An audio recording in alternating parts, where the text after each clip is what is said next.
संपत्ति। और चल संपत्ति से मूल्यवान कौन है? अंगस्मा निधि, अर्थात ये बॉडी पार्ट, शारीरिक अंग पूरा ये जीवन। कोई कहे 10 लाख रुपया देंगे अपना एक हाथ दे दो तो कहेंगे ले जाओ, कोई कहेंगे 20 लाख रुपया दे दो एक हाथ दे दो तो कहेंगे ले जाओ एक हाथ। ये इतना मूल्यवान है कि मेरी आंख खराब हो तो मैं डॉक्टर को कहूँगा कि डॉक्टर साहब आप चिंता मत करिए, बस ये ठीक होनी चाहिए।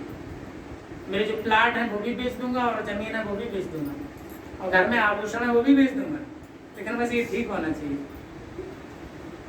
है ना।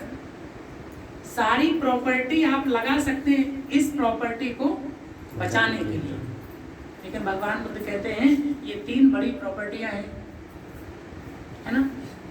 लेकिन वो कहते हैं कि इतनी मूल्यवान प्रॉपर्टी है ये,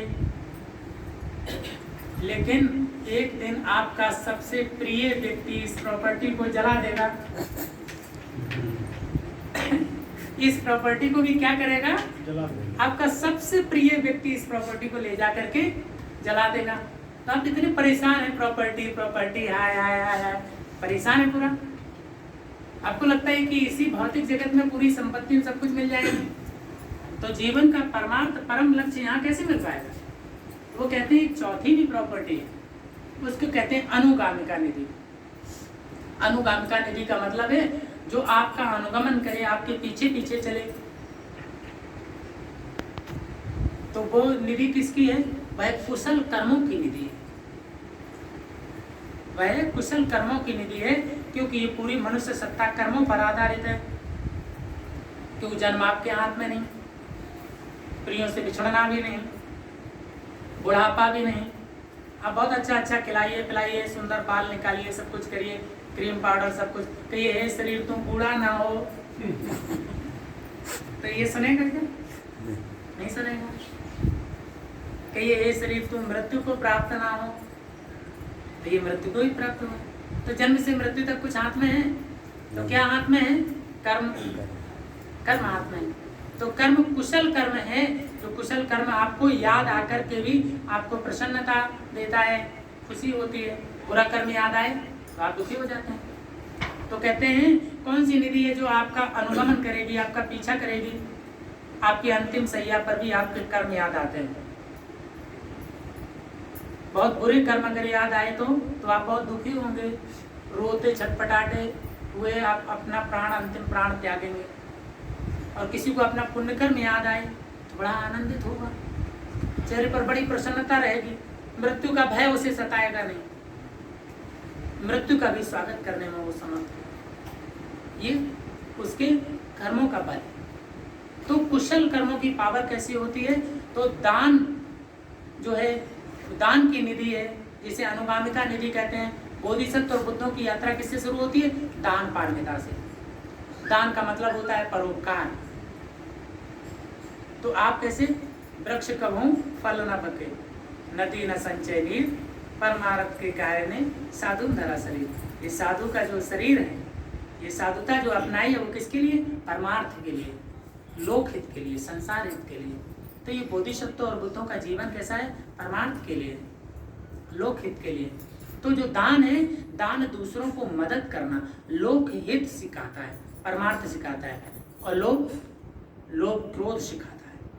आपके लोभ को थोड़ा सा धक्का लगा, अच्छा ऐसे लगता है मैं ही पूरी दुनिया में रहने वाला हूँ। सामने वाले को तो पूरा इसमें बीच में इसने हस्तक्षेप किया ही कैसे? इतना क्रोध आता है, इतनी गुस्सा आती है।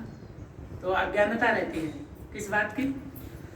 कि ये जीवन अनित्य है, नष्ट होने वाला है, इस बात का बोध होता है, वहाँ क्रोध आता है। तो इसलिए जो निधि है वह ध्यान साधना की निधि है, जो अनुगामिका निधि है, बोधिचित्त उत्पाद की निधि है, निपाना की निधि है। ये वो निधियां हैं जो अनुगामिका निधि हैं, जो कभी नष्ट होने वाली नहीं है, जो आपके पीछे पीछे अनुगमन करेंगी। और ये निधियां आपको उस परम सुख शांति को उपलब्ध कराने में समर्थ हैं जिसे आप पाना चाहते हैं। ये आपके जीवन के उस परमार्थ को उपलब्ध कराने में ये मार्ग समर्थ है।